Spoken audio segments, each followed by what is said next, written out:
right after he shot Officer Jarrett, he got back in his pickup truck, continued going eastbound on I-10, and I say about approximately two exits down the road, two state police officers, canine officers, they actually caught up with him. The suspect pulled over, and they actually got into a gunfight.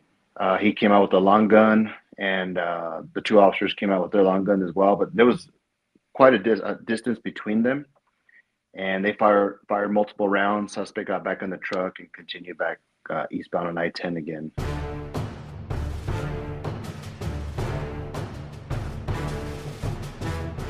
Hey gang, John Correa is so proud to be a brand ambassador for Heckler and Koch pistols. They're not a sponsor per se, but they have helped us out so much. The whole team, we just drag our HKs around the country to training, to the ASP conference, and we just know that no matter how poorly we treat them, they're going to go bang whenever we need them to. They're incredibly reliable, and they're a joy to shoot and paddle magazine release. Please visit them at hk-usa.com, hk-usa.com, and tell them the ASP podcast sent you. Well, alrighty, folks, welcome back to the Active Self-Protection Podcast. I am yet again your host, Mike Williver, and I remain your favorite former Fed. With us today, another new friend of mine, Adrian De La Garza. He is a traffic investigator, police officer out of Las Cruces, New Mexico. His rather heroic video was featured on the channel a while back. I'll try to put a link to that in the description if I can, so you guys can go check that out as well. Maybe even watch that first and come back and listen to this. Adrian, first of all, how are you, sir? I'm doing pretty good. I appreciate you coming on. Your incident was a very harrowing one indeed. And let me shut my phone up here. Hang on a second. I put some do not disturb. Let's try this again. All right. Now it's on shut up. Your incident involved an officer involved shooting that didn't go well for a New Mexico state trooper who was brutally murdered on the side of the freeway looks like doing a stop for a federal agency. And that video is just terrible and hard to watch. But the conclusion of that entire thing is a whole lot of officers from a whole lot of agencies pursuing this guy and hunting him down like the dog that he was, and stopping him from hurting anyone else. So before we go into all of that, how long have you been in law enforcement? 20 years now. 20 years. That's a long time. Have you always been with Las Cruces PD? Yes. Okay. Yeah, that's where I started. So you're New Mexico. I assume they have something like everyone else seems to have, like a post, or so, I don't know what they call it there, but like a police officer certification or standards and training. Yes. And so if you're a cop in New Mexico, if you get picked up by Santa Fe PD or Albuquerque PD, can you just transfer kind of anywhere you want? Oh, that's kind of the case in like California and Arizona. Yeah, you could just lateral right over. Nice. Okay. And Las Cruces, what kind of city is it? I've never been there or been through it. I know it's kind of near El Paso. How would you describe Las Cruces? It's pretty close to El Paso. I say it's about 35 minutes away from there. But it's a pretty good sized city for New Mexico. I believe we're the third largest city in New Mexico. Population's like a little over 100,000. It's a good size. Really nice town. It's a good retirement community. A lot of sports around here.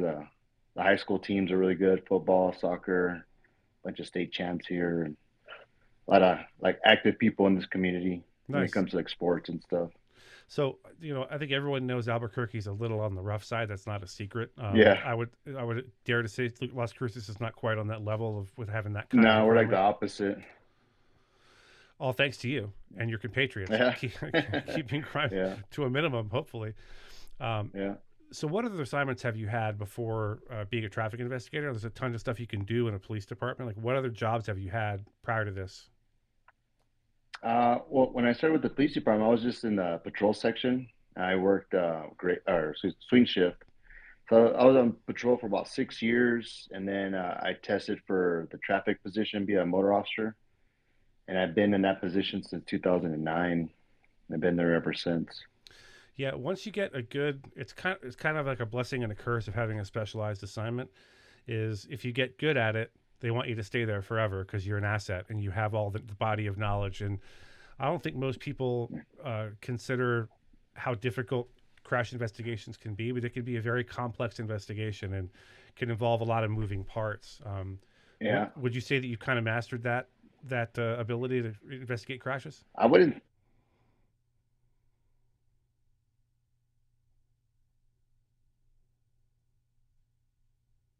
how difficult it is, just doing the crash reconstruction and everything. And that's something that's always like got my attention on the law enforcement side. Well, the blessing part of it, I was going to say, is that once you find something you like doing, it's great if you can stick around. I know there was guys on the task forces I was on in California. There were state and local guys that were just clinging to that task force assignment as long as they possibly could because they were Yeah. so good at it. But also they had an incredible body of knowledge. If you're working gangs in an area and you become intimately familiar with all the knuckleheads in the gangs and how they interact and who, what cartel they're connected to and all the rest of it, you're an asset. And that's stuff you can't just pass along like any other procedure to the next guy who takes your place. Yeah, definitely. Yeah, for Yeah, sure. because I mean, just all the time and training that you put in for that position, it's years worth of work. And if you're to move on to something else, they lose out on a lot of stuff. Yeah, for sure. Is there any point at which you want to explore something else in your career? Is there a next thing you want to do, like canine or air unit No, or to anything tell like that? you the truth, I can't see myself doing anything else. I love being in traffic. Like to me, it's riding the motorcycle is the best part about it. Yeah, It's a lot different than being in a car. Like even though I got a cool cop car, I got a Camaro Super Sport. Like the bike is still better. yeah. It just it's kind of hard to fall asleep when you're on a motorcycle and stuff. You enjoy it. So it's a slow day and just go up on the highway, just go for a cruise and just relax. And it's not the same once you're in a car. Yeah, no, not at all. And I think probably I'm just going to go out on a limb here and say you probably get a little bit more exercise riding a motorcycle than driving a Oh car. yeah, definitely. Yeah, Especially right now, we train the last Wednesday of every month. We do our motorcycle training. But right now with the heat, being like 100 plus, it's freaking difficult out there. yeah, it's brutal.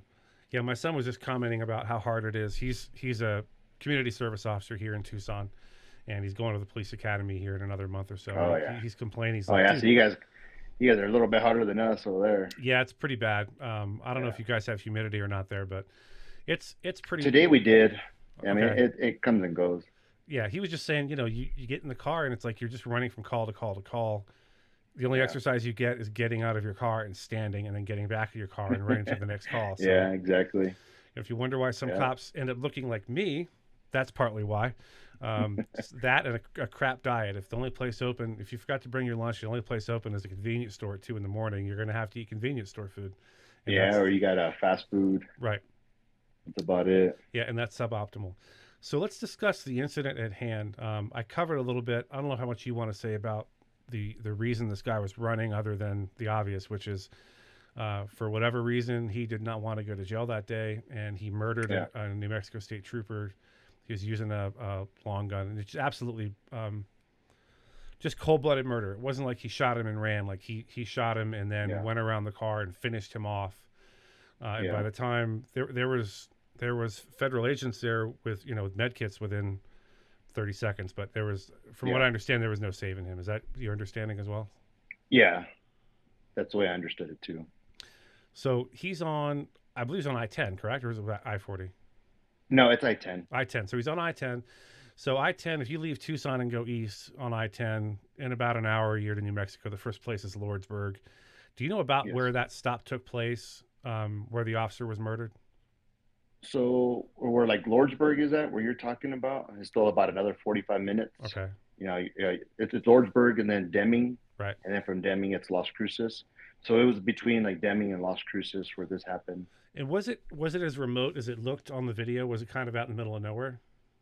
Yeah, it's pretty much in the middle of nowhere. All you have right there is actually like a racetrack on the right hand side. You can actually see it there on the video. Okay. And there's like a little small casino on the left hand side. But other than that, there's really nothing else out there.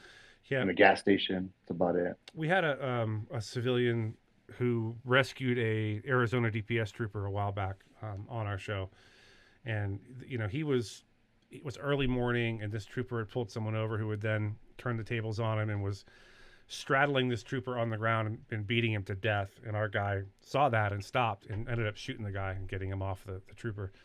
But what occurs to me is, a lot of these troopers, and like I know up in Yavapai County and Navajo County, sheriff's deputies as well, they work in the literal middle of nowhere. Like, and I always wonder to Yeah. myself, man, if you get shot or have a car accident out here, I mean, your odds of survival cannot be as good because you've got to, even with life flight, you're waiting a long time to get, Yeah, real exactly. advanced medical care to you and then get you to wherever you got to go.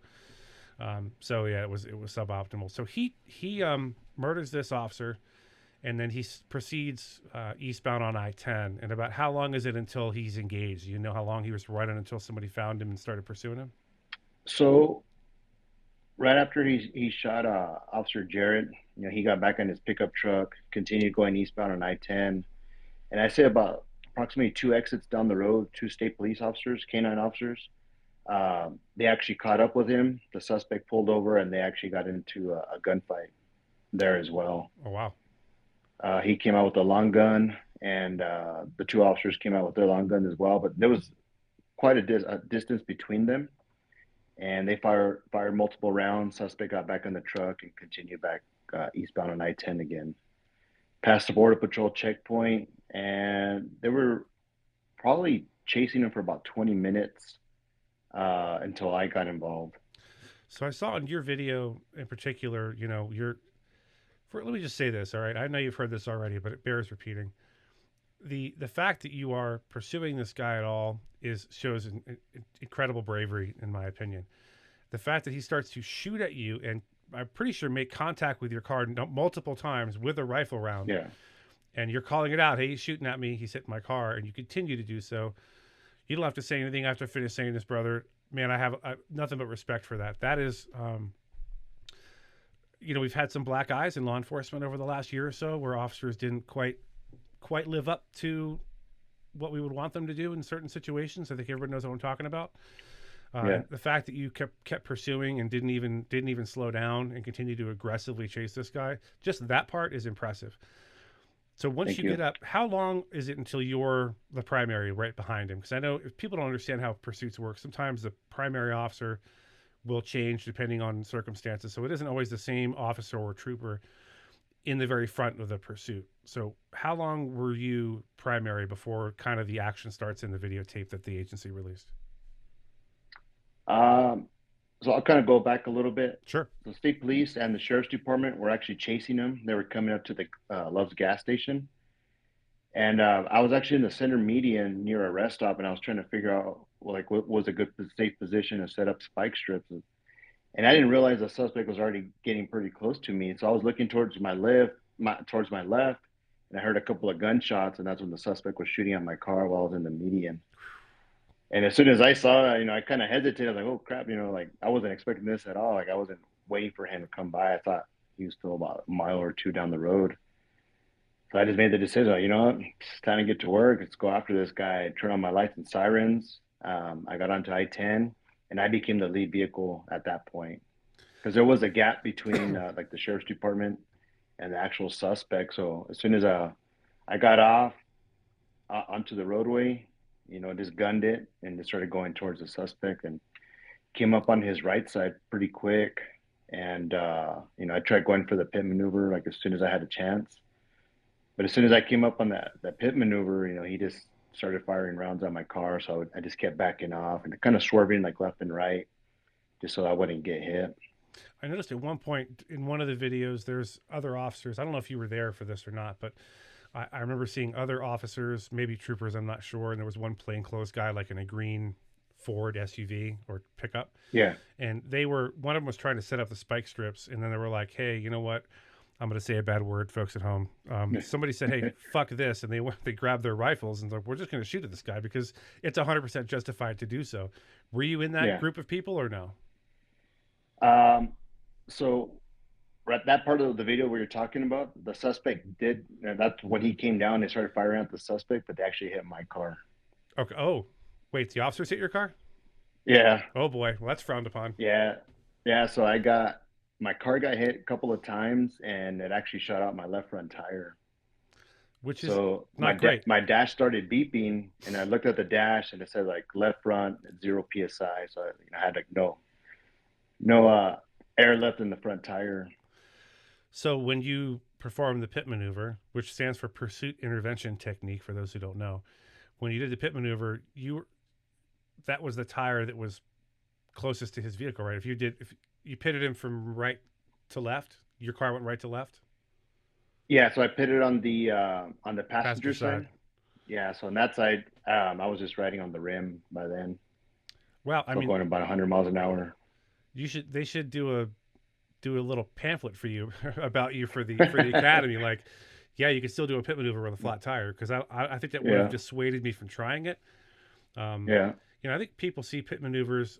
They see LAPD or CHP pursuits all the time. On TV, and it looks like this very simple thing. The pit maneuver is not easy to do successfully. yeah, I don't know how many times I went through it in training and I kept screwing it up. I kept going a little too deep in on the other cars where I yeah, was just kind of whacking into them, or a little too far yeah. back. There's a sweet spot there. How'd you perform to pit prior to this? Yes, I'm actually one of the instructors for the pit maneuver. I'm a Perfect. driving instructor. I actually had talked to the other. We had a meeting about, I said about a week or two before this incident happened, and we're kind of talking about my Camaro because I'm the only one that drives the Camaro. Since I'm a traffic officer, we have different vehicles and stuff. Right. And I kind of brought it up. I was like, hey, like if I ever have to do a pit maneuver, like on a truck that's, like a little bit higher than, like my front bumper or anything, and like, what's the best point of action to do on something like this, to actually get like a good pit maneuver. Hmm.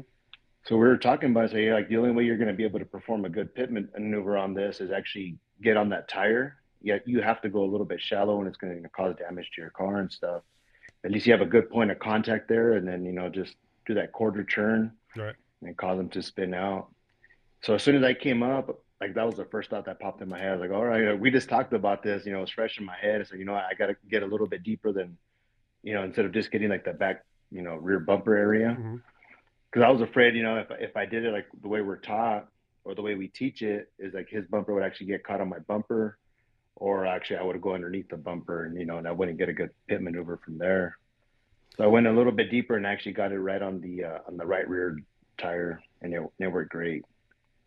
Yeah. Plus, you don't want to be. I mean, obviously, the guy's been shooting at cops all day. You don't want to be like locked up bumper to bumper with a guy to where you have no way to egress. Yeah, exactly. So normally, and I don't know how they teach it, how you guys teach it in New Mexico or for your agency, but do they normally teach that once the pit's successful and the car is spun to keep going beyond it or to stop where you stopped? Yes, so that's how I teach it.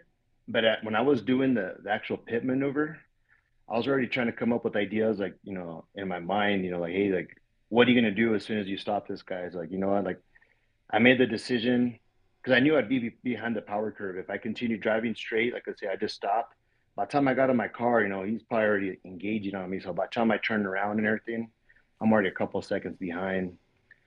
So like the last second, like, what, I'm just gonna stay as close as possible to the suspect, and I jerked the steering wheel to the right and actually stayed like on his rear bumper the whole time. Hmm. And my plan was just to get out of the car and just start firing, pretty much like unload the whole magazine into his rear window. But I don't know if you ever saw. There's another video that some civilians took from the outside view of it. Yeah, There from were some like construction workers. like from an overpass somewhere up high. I noticed. Yeah, like a cell phone Yeah. video. Yeah, yeah, yeah. So my plan kind of got screwed up because as he was getting pitted, he actually exited the vehicle as the vehicle was still in motion. Hmm. So he was already kind of thinking too, and so he gets out of the car, and by the time I get in my car, he's already standing in front of my vehicle. So that kind of took my plan out. I was like, he's already here. Yeah. Now I got to do what I got to do If now. folks, if you haven't seen the video, there's one. I don't know if it was your agency that did it or someone, but where they slow it down as you're getting out of the car and you're pushing the door out, and the first thing you see as you look up is him just hunched. Yeah, He's already firing position. I mean, you didn't stand a chance to assault him with a pistol, which is all you had in your hands at the time, yeah, with a guy against a rifle. Pistol versus rifle is unenviable. If you want to listen, folks, I have an older episode with my buddy Jeff, who was a SWAT guy up in Phoenix, got into a shootout with a human trafficker who they ended up face to face, like pickup truck to pickup truck, after failed pit maneuver. And our bad guy just came up with an AK pattern rifle and just started shooting right through both windshields at him. And his M4 had fallen on the passenger side floor. Couldn't get to it. He had to roll out of his driver's door and engage that guy with a pistol, which is an unenviable position. As you know, Officer De La yeah. Garza is not where you want to be. So you pop out. Is it immediately that you're shot once you come out of the car? It looked pretty Yeah. So quick. as soon as I came out, he shot it at the windshield, so I guess he was expecting me to still be in the car. Mm-hmm. So it was a round right through the windshield, and then I guess once he saw me that I was actually standing by the door, he shot the A pillar, and then he shot my direction. He shot me in the arm, and I was actually like walking backwards because like the way we're taught is we try to get behind the car and use it for cover Mm-hmm. and just fire from back there. So that's what my plan was, is to get to like a safe spot. As I was walking backwards, like I don't know if I just tripped on myself or what, but I ended up falling after I got shot. And man, like that was like the worst feeling ever, man. Because as soon as I fell, like I was just waiting for him to come. Like I was just looking up the whole time. Like, all right, like I'm ready for you. Even though I'm on the ground, I'm still gonna fight. And he never came. So like on the video, you see me put my left hand back on the gun. So I was like, what? Since I'm on the ground, I'm just going to shoot out his feet. So I actually rolled over towards my right, and I was about to take a shot at his feet, but then he started walking backwards, and he kind of got out of my point of view. So since I couldn't see his feet anymore, I knew exactly where he was at. Like, I got plenty of room now to get up and engage him. So as soon as I got up like in the kneeling position, I saw him like in front of my door, and I just kept firing and until the fight was over. What kind of pistol are you running? What caliber and make and model? The Glock 34 9 millimeter. Okay, that's high capacity, I think, right? Or higher Yeah, capacity than 17. Okay, so how many rounds do you have? yeah. Is he for I duty carry carry? 21. 21. Okay. Yeah. I have to say this, and I'll probably get in trouble for saying it, but I'm just going to say it. The amount of restraint it took for you to reload and not continue to shoot is commendable, is admirable. Because it was time to stop shooting, obviously, Yeah. but I hope the kids aren't listening to this one. Just the fuck you factor of like, you just shot me, you just killed another cop, and you don't get to die that fast. You don't get to roll over and Yeah. lay down. Like, I want to inflict a level of punishment on you, and that's not how we operate as police officers. But the back of your mind, you can't help but feel a little bit of rage towards someone like this. The temerity. By the way, folks, anyone who thinks he was committing suicide by cop, you're out of your mind. This guy thought he was going to get away. I'm convinced of it. He thought he was going to shoot his way out and go to Mexico or wherever it is he was headed, and didn't have any intention on dying that day. Yeah. Once the dust settles, you're shot. I assume, does someone pull you aside and say, "Hey, man, we got this. Go sit down, holster your gun," or what happens next? No, so once I had the slide lock, I reloaded, and actually I was gonna keep engaging, but I was like, you know what, like you got to calm down. I took a deep breath. Yeah. I can see like the top of his head was missing and everything. I was like, all right, like the fight's over. You did what you had to do. Now, like, it's time to handcuff this guy and stuff. So once I took a deep breath and was trying to calm myself down, that's when the pain was just like instant. Like that's like when my body realized, hey, like you're shot. I knew I was shot, but I just didn't have any pain at the time. Where So were I you shot? took that deep breath. Where were you shot exactly? It was so as my arm was straight, I was in that shooting position. It went through my bicep, it went through the armpit, and then it came out my back. Ooh, 223. No, it was a 9 millimeter Okay. that he got me with. Thank God for small favors. Yeah, That would have been a much bigger yeah. hole. So when that happened, like I remember just looking at his because his driver's side door was open. I can see that nobody was in there, so I was like, okay, the truck is clear. Mm-hmm. And I told myself, right, now you got to go down there and handcuff the guy. But I went to go holster my gun, and my arm wasn't doing anything. I was kind of freaked out. I was like, why isn't my arm moving? And I actually thought somebody was grabbing my arm. I thought that somebody was next to me, and I turned around. There's nobody there. So I was like, all right, let's holster the gun. And I went to go holster the gun again, and still like my arm wasn't cooperating, wasn't doing anything. It was like in a locked position. Then I can see the blood coming down my hand and everything coming down like off the gun. So I kind of started having like a panic attack. I was like, you know what? Like I saw the sheriff's department coming up towards the suspect's body, and they started handcuffing him. So I was like, you know what? I'm gonna let these guys handle it. I'm just gonna back away. Like I want to just get away from this guy. So I started backing up, and then one of my friends actually ran up to me. He's like, hey, like, are you all right? And I couldn't see him, but I can hear his voice. I knew exactly who it was. And I was like, no, like I've been shot, and I asked him like to help me put my gun away. And he was like trying to get the gun out of my hand, but like I had like a death grip on it. I couldn't pull it out. And he finally like yanks it out of my hand and he holsters it for me. But like my arm just wouldn't work at all after that.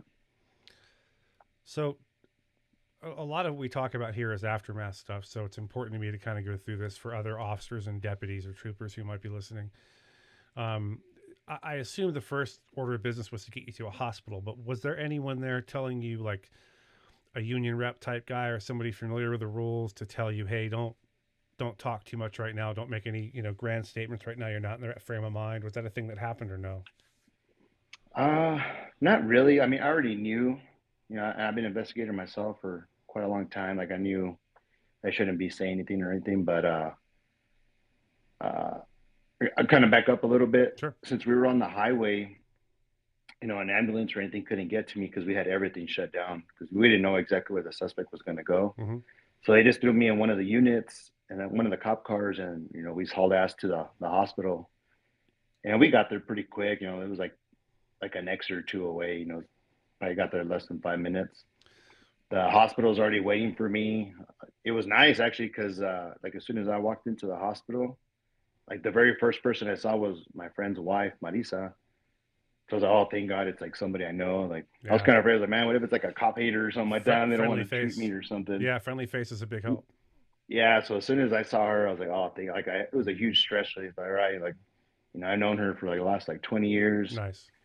and she's an awesome person. Everything's like, all right, I'm gonna be taken care of pretty good. It's got to be. So then once I got there, and of course, there was a bunch of officers already waiting there, and my buddy Ricky, he's one of the detectives that was handling the investigation. So he was with me the whole time, and he wasn't asking me any questions either. He was just like, he just asking me if I was all right, if I'm in pain, like, where's the kids? You want me to call anybody? It was just those type of questions. So between the scene and the hospital, did anyone try to apply a tourniquet or pack the wound or anything like that? I'm assuming since Yeah. it went through your So bicep and not your back, a tourniquet wasn't necessarily the best course of action. yeah. So if you remember on the video that someone actually took off my Axon camera, it was on my chest, and they dropped it on the ground. Yeah. And when they dropped it to the ground, you can actually see the view of like everybody like uh, that was working on me. Right. So they took off like my uniform shirt, my vest, my Under Armour shirt, and they actually put a tourniquet on my right arm where the bullet wound was on the bicep, Mm-hmm. and they put a chest seal on my back. Nice. And like at first I didn't believe them because they're like I heard them talking. Like I wasn't looking at anybody. I was actually holding on to my buddy Juan, which his wife was the one that was the nurse. I was actually hanging on to him with my left arm, and I was just squeezing him as hard as I could. Like I was just trying to make like the pain go away. I was trying to focus on something else, but I can hear everybody's conversations, and they say, "Hey, he's got a gunshot in the back." And I was like, "Wait a minute, like." How the hell did I get a gunshot in the back? You're Like the suspect's in front of me. So I was like, man, some you're fucking like, cop which shot which me. one of you clowns? I was so pissed, man. I was Right. like, man, I just got shot by a cop, man. Like, It happens. of course, yeah, it happens. But once I got to the hospital, the doctor told me that it was like through and through. That was actually the exit wound. You can Nice. see like the skin, everything was pushed out. So when she told me that, I was like, oh, thank God, it wasn't a cop that shot me. So how long of a recovery are we talking about, and how many surgeries? That's always kind of a standard I only question. had one surgery. Um, so like I still haven't fully recovered, but I was out of work for 2 years. And finally, the doctors were able to release me. They said, I was good enough to get back to work. Mm-hmm. And so I came back in December of 22. So it was basically like 22, 23 months. It was a little bit shy of 2 years. And I'm actually still dealing a lot of nerve pain in my right arm. It's actually gotten worse. Like right now, I don't have any feeling in my entire arm. I can't feel anything on my fingers. It makes it difficult when I shoot and everything. And I'm actually going to get a procedure done. I'm going to get stem cell treatment for uh, for my shoulder, my the entrance wound, the exit wound, and I'm actually going to inject my spine, the C6 and C7. So talk to hopefully other officers who've been injured on the job, and it doesn't have to be a shooting, could be anything, and they have to spend a long time away from the job. You can start to feel estranged from the people you used to work with. So were you able to like be in an office or the station or whatever, or were you home? And what did you do with yourself during that intervening time? I think it's important to tell people about that. So Like I'll be honest with you, man. It was so difficult because I just had a lot of anger. Like I was just pissed off about everything, how everything went down. The officer being killed. It's a lot different. Like once you actually see the videos and everything, it's one thing like talking about it. People telling you, oh, like the officer got shot. And you're like, okay, because you're just imagining in your head. But once you actually see the video, like man, it just took me down It's horrendous. like a pretty dark path for a while. Like a lot of hate towards everybody, and it's really frustrating too because I'm the one being investigated, so like no one would tell me anything. Like I was always finding out information like on YouTube or just on the news and stuff. So it was just a horrible feeling. It just felt like my friends didn't want to talk to me or something. It's obvious that they couldn't. They couldn't tell me anything. But me being on this side now, it was a totally different feeling and stuff. So I kind of distanced myself from everybody. Like I was just going through a really hard time, and I was just keeping myself busy with physical therapy. I was actually doing physical therapy 4 hours a day. Like Monday, about 3 or 4 times a week. Right. So it was like having a job pretty much, and I was burnt out, just from doing physical therapy for 2 years for that long. I bet. But like how would you say, like the best advice I could give somebody like on my type of situation, or like something going through something like this, shot, stab, run over, whatever, Hmm. is I was so busy just like on my physical side, I guess, just trying to get back into shape. Cause I've always been in good shape, I'm a marathon runner, I'm into bodybuilding and everything. And, I didn't want people seeing me as like being weak. I didn't want my kids seeing me like that I was injured and stuff. And I was just playing it off like that I was normal, but I didn't take care of like my mental health and stuff. And, like after 2 years of just doing that, like I finally just, my body just shut down. Like I had to take care of myself. So now I'm trying to dealing with that stuff and, really working on myself, just trying to improve my mental health and everything. Yeah, I mean, which brings me to the next topic, and I always do a very brief pre-interview with my guests. So I'm talking to my audience now. Sorry, Adrian. Um, and I tell them I'm not an investigative journalist. I'm a friendly podcast host, and I just want to tell your story your way. And when it comes to stuff like PTSD, PTS, some people call it PTSD. I've been told both things are right and are wrong depending on who you talk to. Post Yeah. traumatic stress can during that pre-interview. I was going to say this. I tell my guests, hey, if I get to a question you don't like, just tell me next question. I'll move right along. It won't hurt my feelings. I told Adrian that beforehand. But this question is about PTS, and it's a very personal thing to discuss. So if you don't want to talk about it, I Yeah. understand. But I'll ask the question. Has that manifested in your life in any particular way that you could tell the audience about? And I'm especially hoping you're talking to the soldier, the sailor, Yes. the airman, the marine, the cop, the firefighter out there who's been through something similar to this and maybe is struggling with it. So I'm still struggling with it. It's pretty difficult. Especially like right after it happened. Because you're just so consumed with like family. Everybody brings their kids. Just a lot of people talking, and I was just so overwhelmed with like noises, and it would cause me like panic attacks, and like I would tell my family like, hey, like just please leave me alone. Like I got to go outside, get away from you guys for a little bit. Just let me calm down. But obviously, they wouldn't let me be alone because they were so worried about me and stuff, and Mm-hmm. it was just real difficult.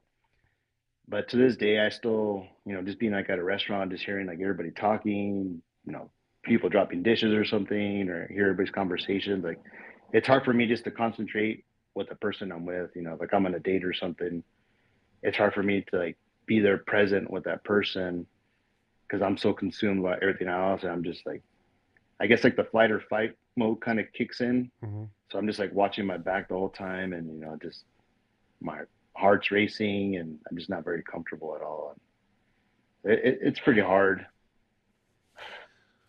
Is that something you're working on now or working Yes, with I'm someone? working with Okay, that. good. Yeah, Yeah, because yeah. So yeah. I tried a couple of things. I'm not sure if you heard of like EMDR. Mm-hmm. I've tried that a couple of times and everything. It has helped me out and everything. Very good. Well, we appreciate people coming on this podcast to tell their stories. I know it can't be easy to relive this stuff, even in a completely safe and harmless setting such as this. Talking Yeah. about this stuff again can be painful. It can bring up bad stuff. So I hope that doesn't happen here today. But I definitely want to commend you not only for your actions that day, because they were nothing short of heroic. I mean, people, everyone says once they've done something heroic, I'm not a hero. Say what you will about Adrian De La Garza, but he acted heroically that day. That's all I know. And stood tall and braved really, really dangerous odds to stop a very bad person who was going to continue doing bad things until he got away or felt like he'd gotten away. And he didn't care who he killed or injured to do it. Yeah. So thank you for coming on and talking about that. You now have a friend in me personally. So Yeah. I'm one of those people now. If you having a rough day, man, reach out. You got my email. I'll give you my phone number, and I'm here for you. And folks, do me a favor. Leave us a rating, a review. Talk about what you like about the show, what you don't like about the show. It's, we're just passing our 100th episode. It's about 2 years old now, and we're set for some growth in the show. So leave us a review that helps get other people to get the algorithm to suggest this show to them, as a possible thing to watch and listen to. If you're watching on the app, thank you very much. Stick around for the Gutowski Files. Adrian, was there anything else you wanted to talk about? I don't want to let you go unless we're sure we've talked about everything there is to talk about. Just like one thing like I always bring up is like people don't really understand how much this takes a toll on your family as well. That's something that I'm struggling with. Especially because now, like, law enforcement's a lot different. Like everybody's videos are online. You can, just Google my name and my video comes up and stuff. It's just my kids had to experience all that. And my little one, my 13-year-old, she's got PTSD from all this stuff. So it's kind of hard to like focus on myself, work on myself when the kids are going through it as well. So it kind of takes the focus off of me. I got to work on them. It's just back and forth and stuff. So I don't think people really understand that part of it. Right. Like, yeah, I survived and everything, but I mean, there's a whole lot that came with it. Yeah, it's pretty difficult. There's something I do want to mention now that you said that. You just jogged my memory, which is, I say it half jokingly, but I think, we have a lot of private citizens who are firearms carriers, proud Americans that listen to the podcast, who watch the YouTube channel. And I think there's a number of them who think that, they're going to have their CCW, or as a police officer, I'm going to have my sidearm.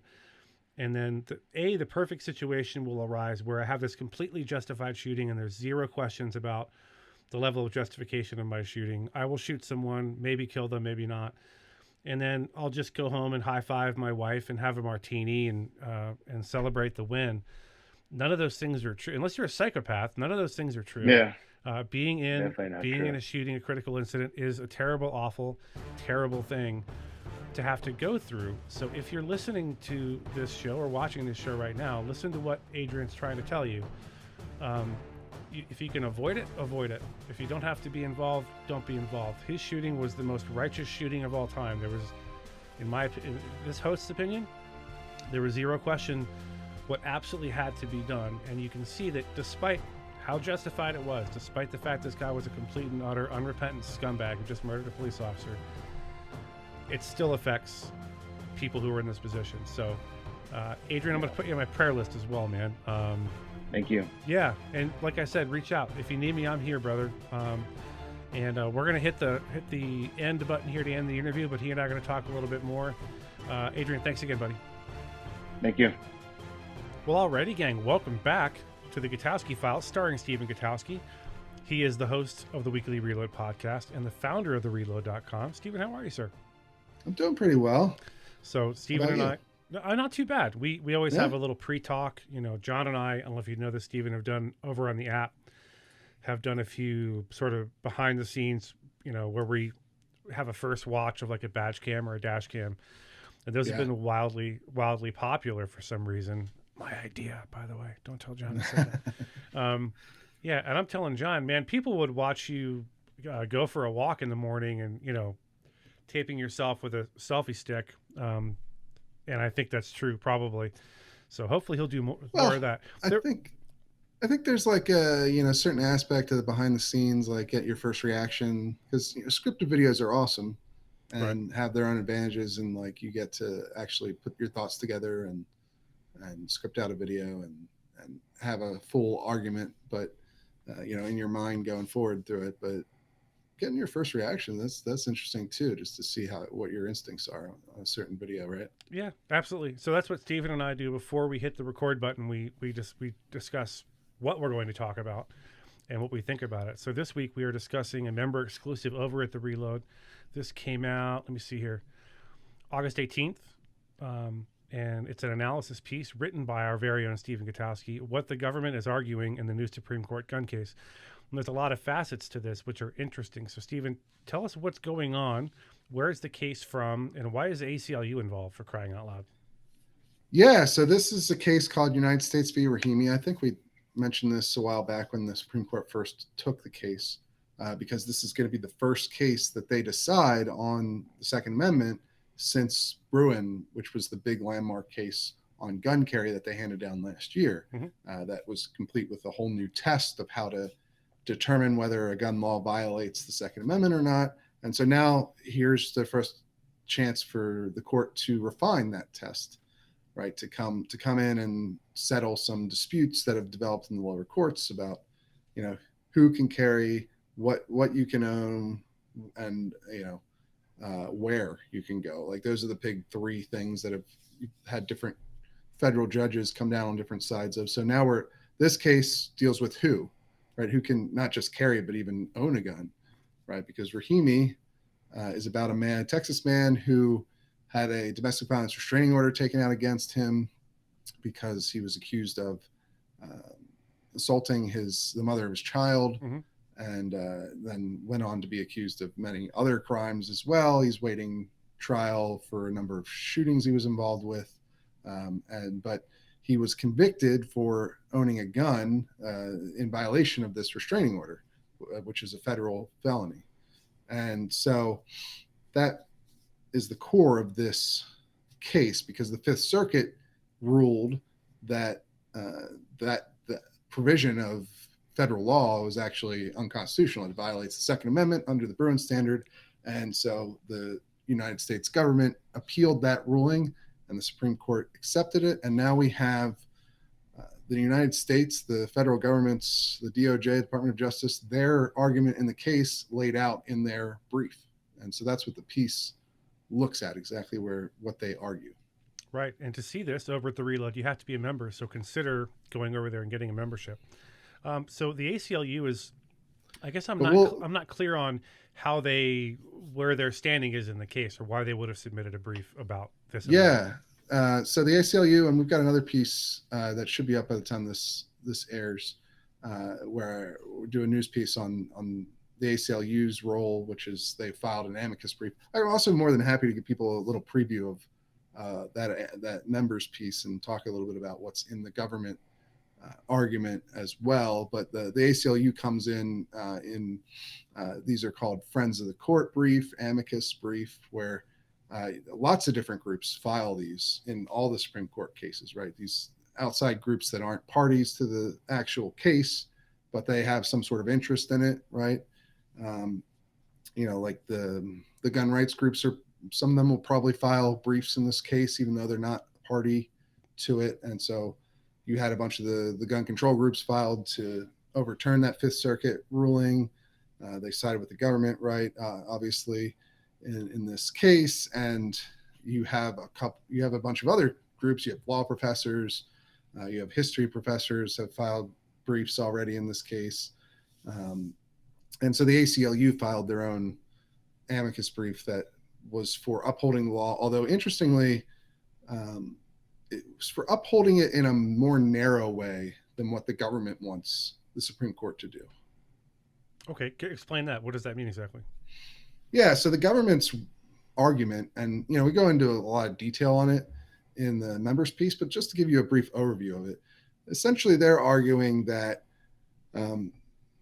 during the founding era, because the Bruin test makes the government come up with historical analogs for modern regulations that they have. You know, any regulation that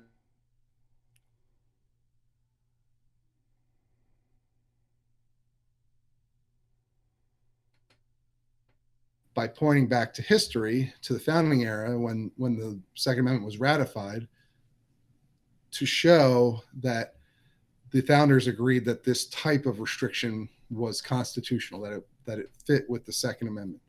And so in the government's argument in Rahimi, they're saying essentially that restrictions on the ability of somebody to own or possess a gun who is determined to be not a law-abiding, responsible person are consistent with that history and tradition of firearms regulation. So you just have to, the government can basically prevent you from owning guns, can take away your guns if you're shown to be somebody who is not law-abiding and responsible.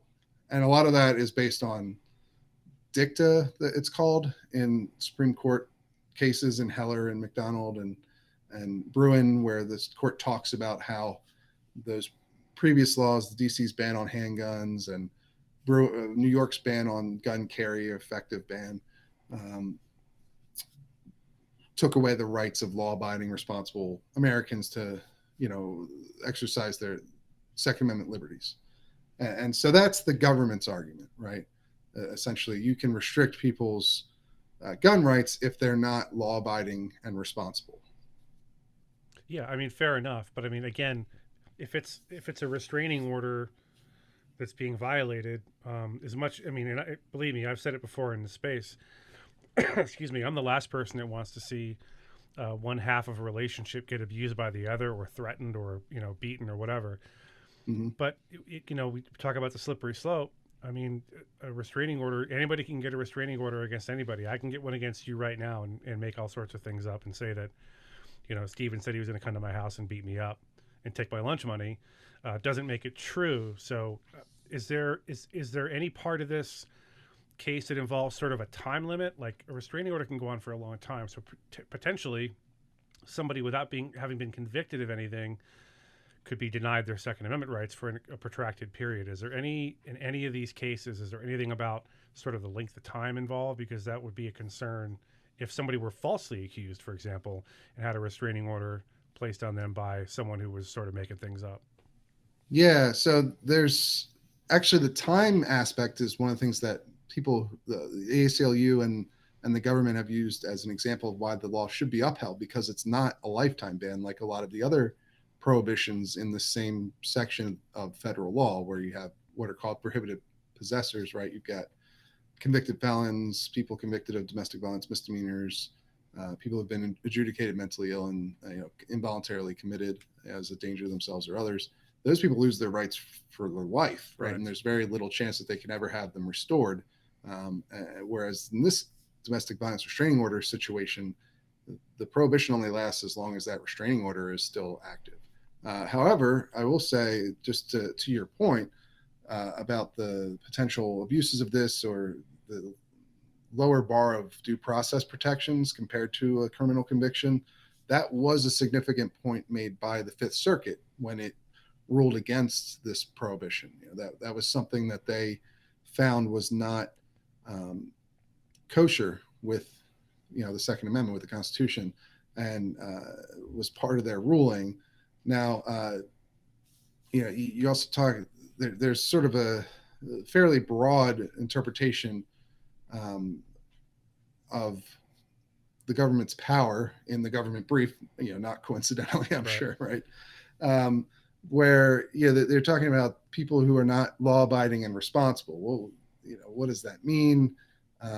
You're, like you said, this isn't somebody who's been convicted of anything in criminal court. This is somebody who's had a restraining order issued against them. Now, in Rahimi's case, there was a finding that he was dangerous. It wasn't.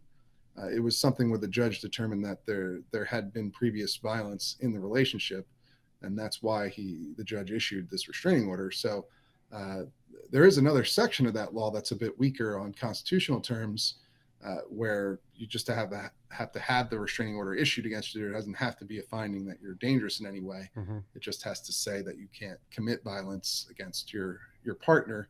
And some have taken, greater problem with that. There's been more scrutiny of that section of the law.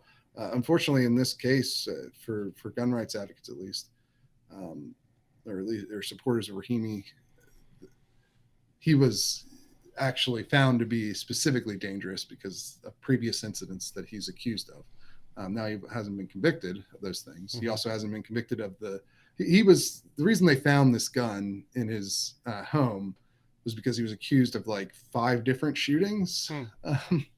Later on, and the police searched his house in relation to those events, which he's still facing charges for, but hasn't actually been convicted of yet. And so that's when they found the gun. And I think they found the gun near the restraining order. So he kind of left them in the same area. Not the brightest person, it sounds like, potentially here, the defendant, which is, usually the case in major Supreme Court incidents like this. Honestly, so that there's Miranda was not. Yeah, I was just going to say, going back to smarter, upstanding guy. Mr. Miranda, what a moron. Yeah, but so one interesting bit though is you talked about there, the government's view is very expansive. The ACLU, one of the things that's unique about their brief is that they take a more narrow view. They say that the government's argument is too broad.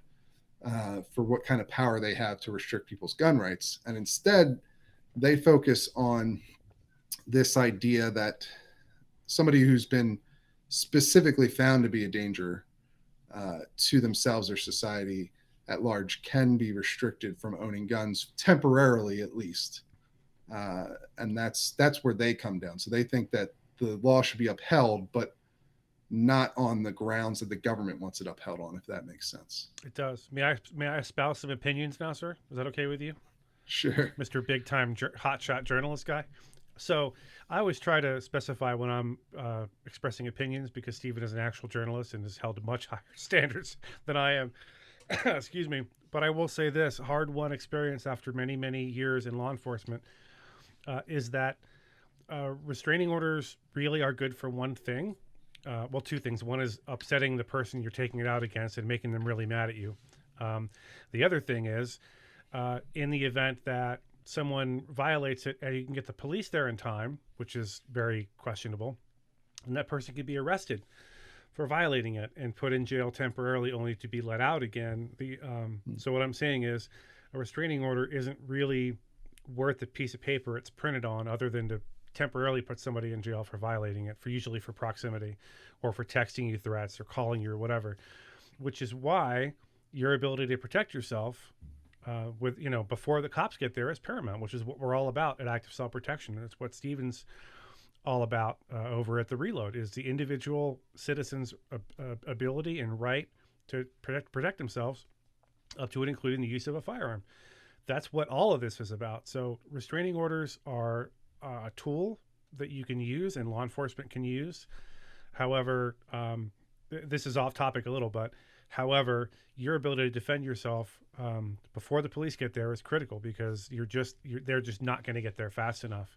When the person's violating the restraining order, and proximity wise, meaning they're showing up at your door, you got a problem, and the police probably aren't going to get there in time. So just something to think about. Steve, do you have anything to add before we part ways? Yeah, that's an issue. Well, one, I think that's you should have put like a nice ad break in there for the ASP Plus. The ASP Extra, yeah.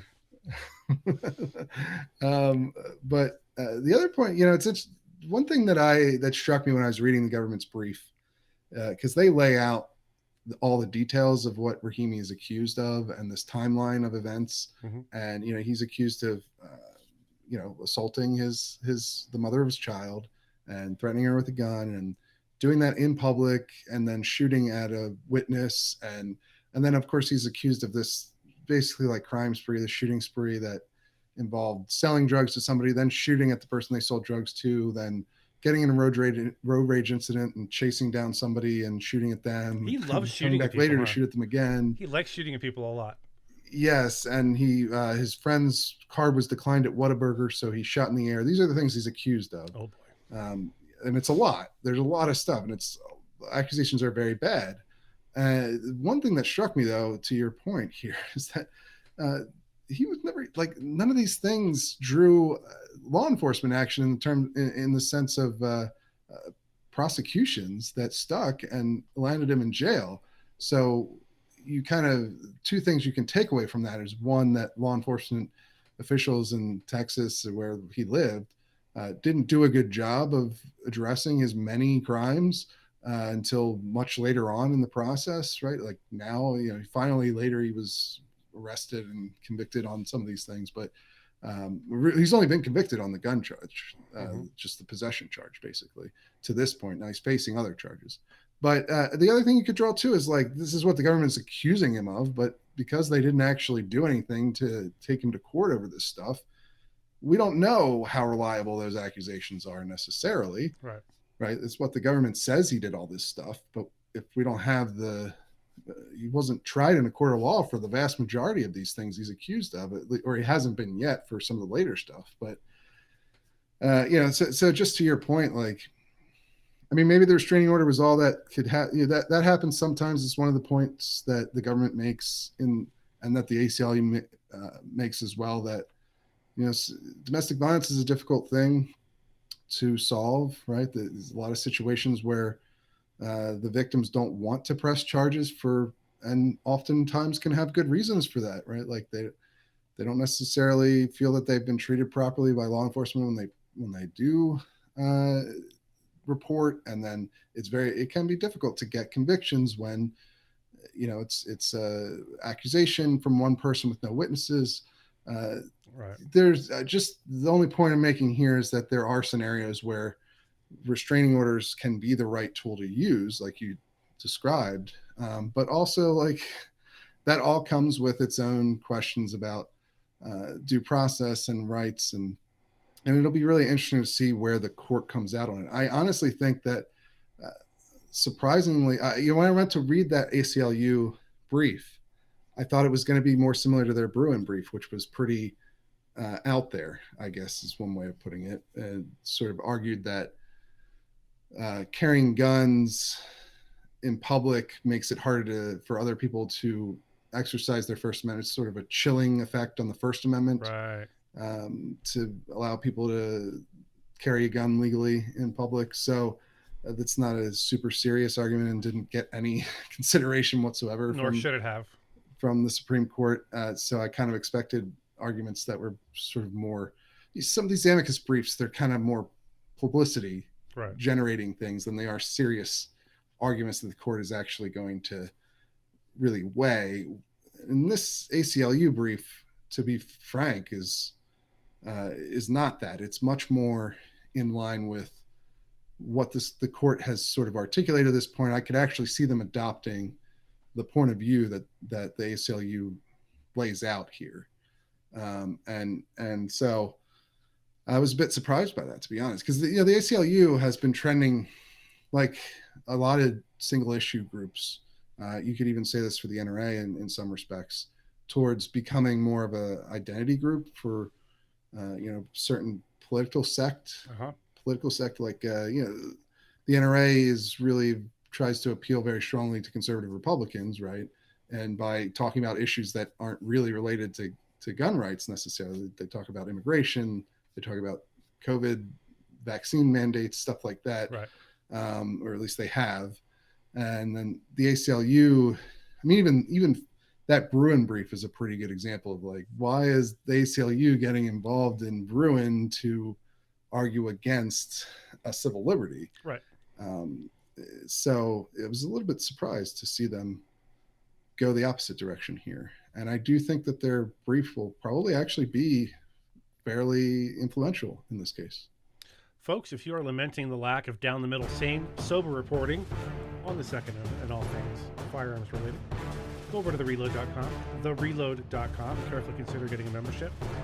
Stephen relies, and his team, by the way, which is growing, relies on your membership dues to fund their very important work. And again, I'll say it every week till I'm blue in the face. Nobody else is doing what Steven does over at the Reload. So we need him to keep that ship afloat and help it to grow and get massive until he is, like as I'd like to say, just sitting atop a massive media empire.